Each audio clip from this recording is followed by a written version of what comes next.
झामापुकुर में मेरे ग्राम क्षेत्र के कुछ जमींदार रईसों के मकान थे, जहां देव पूजन कराने बड़दा जाया करते थे। इनके मुख्य यजमान दो श्रीमंत थे, दिगंबर मित्र और राम प्रसाद मित्र। इन्हीं के घर बड़दा सुबह शाम पूजा आरती कराने जाते थे।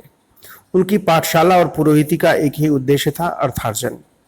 अर्थ दुर्बल परिवार को खड़ा करने के लिए दायित्वशील अभिभावक की तरह दादा को बहुत तपना पड़ता था।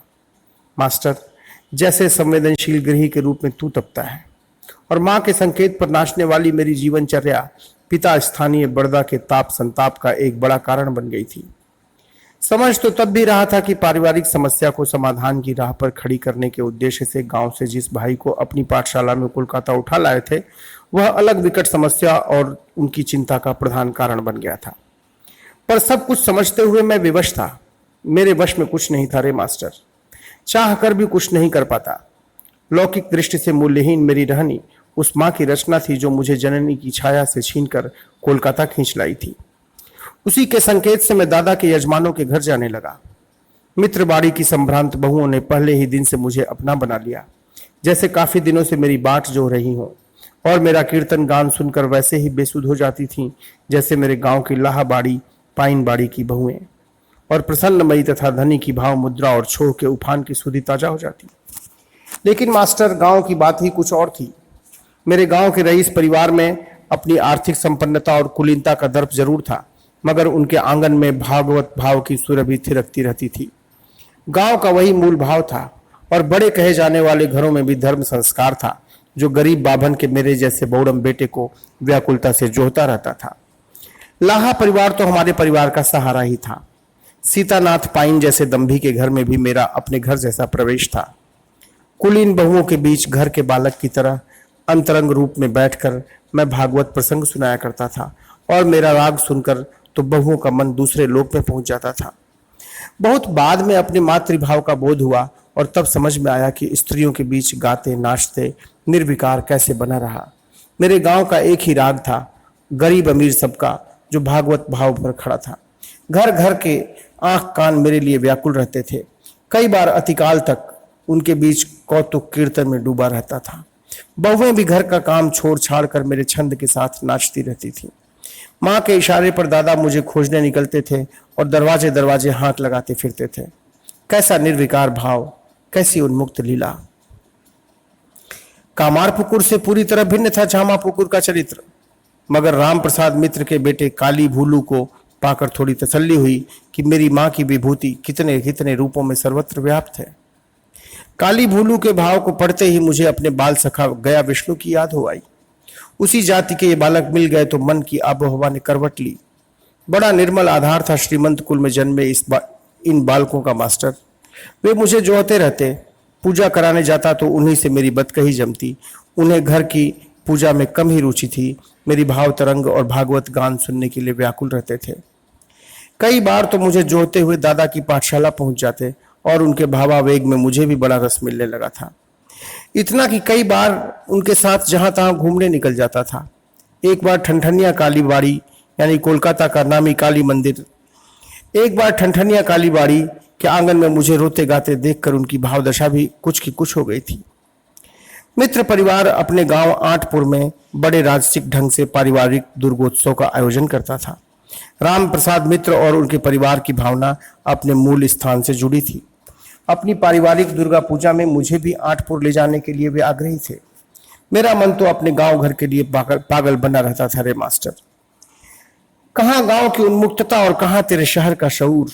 बनैला जीव जैसे पिंजड़े में कैद हो गया हो। कोलकाता की चाल को मेरा गंवई राग स्वीकार नहीं कर पा रहा था मास्टर। अपनी जननी और बाल बंधुओं की सुधि पगलाए रहती थी मन को। आठपुर मेरे गांव से बहुत दूर नहीं था, सो काली भूलू के नेवता का बड़ा आकर्षण था। बड़दा भी राजी हो गए और आठपुर मित्र परिवार के साथ जाने की उन्होंने आज्ञा दे दी। काली भूलू की संगति का आकर्षण था और अपने गांव घर की सुधि भी खींच रही थी। दादा की अनुमति मिल गई और उस आठपुर की यात्रा में मन आनंद से जुड़ गया। वही यात्रा 2 वर्ष बाद कामारपुकुर और अपनी मां को भेंटने का निमित्त बनी। उस यात्रा में दीदी बाड़ी सिउड़ भी गया था।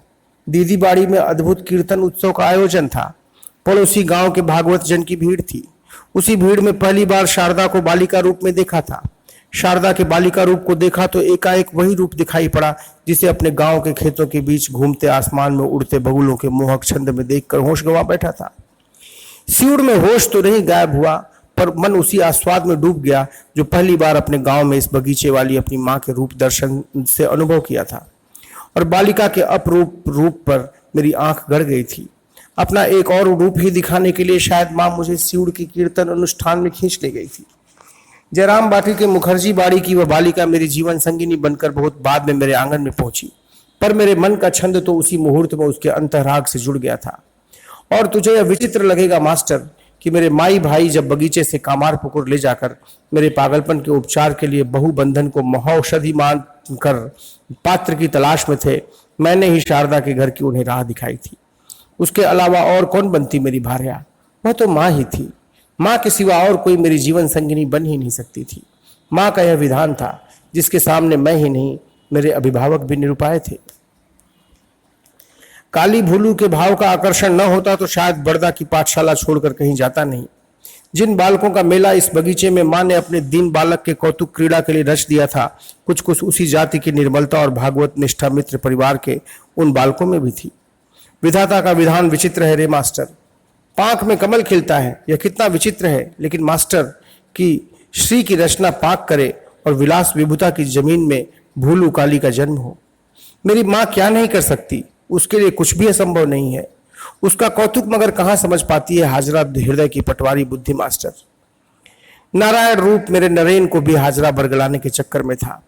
शुरू शुरू में ऐसी हुज्जत करता था नरेन कि देह जलने लगती थी, पर नरेन नरेन है। अपने माई भाई की पीड़ा उसे पगला देती थी। हाजरा की तरह हृदय में भूसा भरकर वह वेदांत नहीं साधना चाहता। रस से लबालब भरा है उसका हृदय, और उस हृदय उस रस पुष्टि नाभि से उठे राग से जब माँ को नरेन का कंठ हाँक लगाता है, माँ सामने खड़ी हो जाती है।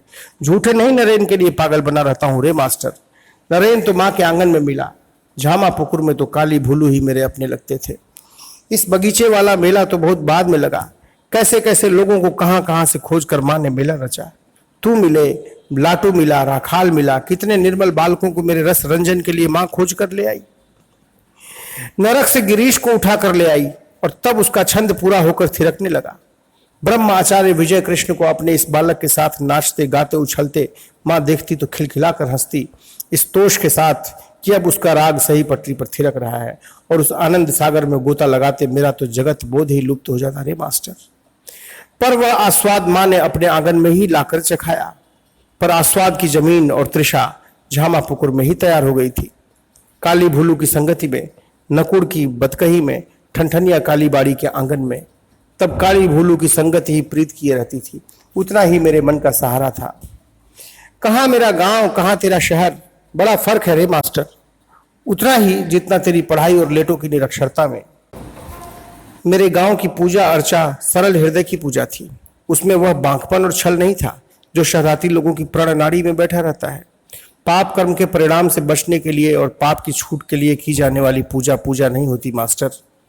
माँ चालाकी और छल को सह नहीं पाती। चतुराई का क्या फल मिला हाजरा और हृदय को?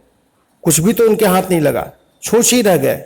हीन मति से अपना बोझ ही बढ़ाया जो न जाने कब तक उन्हें कांखते कूखते ढोना पड़ेगा।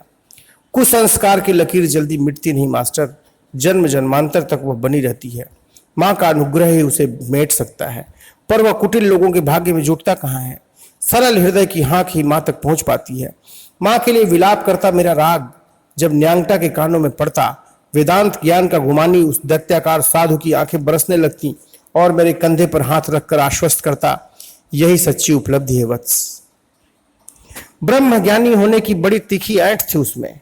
मुझे वेदांत समझाने दूर देश से चलकर बगीचे में आया था और माँ के हुक्म से मैंने उसे गुरु मान लिया था। मगर जब खूनी आंव से पीड़ित हुआ, उसका सारा ज्ञान हवा हो गया। आंव यातना से मुक्ति पाने के लिए गंगा में डूबने जा रहा था। विश्वास कर मास्टर, मेरी यह जो माँ है ना, इस बगीचे वाली, उसी ने न्यांगटा की प्राण रक्षा की। उसका पोथी ज्ञान किसी काम नहीं आया। छोड़ न्यांगटा की बात, तू अपनी पोथी विद्या देख। पढ़वइयों के बीच तेरी पोथी पंडिताई की कितनी इज्जत है, पर तेरी इस विद्या के पास क्या उपचार समाधान था तेरे गृह कला से जन्मे असह्य उच्चाटन का?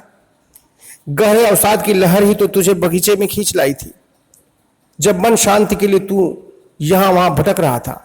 हल्ला है और इस बात के लिए तेरी बड़ी इज्जत भी है कि विद्या की ज्योति जगत को बांटता रहता है, पर तेरे अपने तमस का उपचार तेरी विद्या के पास तो नहीं था रे मास्टर।